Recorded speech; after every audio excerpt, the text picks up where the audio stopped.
La question du Sahara occidental demeure l'un des conflits territoriaux les plus anciens et les plus complexes en Afrique, opposant depuis plus d'un demi-siècle le Maroc au Front Polisario soutenu par l'Algérie. L'origine de ce différend remonte aux années 1970 lors du retrait de l'Espagne, ancienne puissance coloniale qui a laissé un vide politique immédiatement exploité par le Maroc et le Polisario, ce dernier proclamant unilatéralement la République arabe sahraoui démocratique. Dans ce contexte, la récente tournée de l'envoyé spécial des Nations Unies, Staffan de Mistura, en Algérie, au Maroc, dans les camps de Tindouf et en Mauritanie, est perçue comme une étape clé vers une éventuelle solution politique. Cette mission précède en effet la présentation d'un rapport crucial devant le Conseil de sécurité de l'ONU. L'Algérie campe sur une position intransigeante. Elle considère le Sahara occidental comme la dernière colonie d'Afrique et défend fermement le principe d'autodétermination du peuple sahraoui.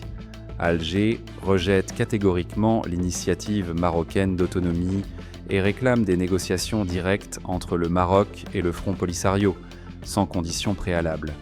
De son côté, Rabat met en avant depuis 2007 son plan d'autonomie sous souveraineté marocaine, initiative qui bénéficie du soutien croissant de plusieurs puissances mondiales par pied. Les États-Unis, l'Espagne, la France, le Royaume-Uni, le Portugal et Israël.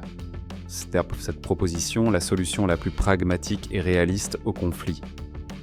Au-delà de l'aspect politique, la question du Sahara occidental revêt également une dimension stratégique et économique majeure, en raison de ses importantes réserves de phosphate et de son ouverture sur l'océan Atlantique.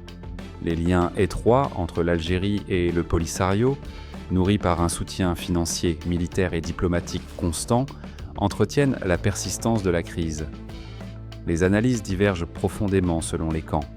Les experts marocains soulignent l'impossibilité de tenir un référendum d'autodétermination jugé irréalisable tant sur le plan technique que politique et insistent sur l'urgence de progresser vers l'autonomie. Les experts algériens, pour leur part, présentent la cause sahraoui comme un prolongement de la lutte anticoloniale et rejettent toute solution imposée. Alger affirme ne pas être disposé à faire le moindre compromis, même face au changement de position de certains acteurs internationaux. Malgré les initiatives onusiennes et le soutien croissant à la proposition marocaine, le conflit reste enlisé, prisonnier des divergences irréconciliables entre Rabat et Alger.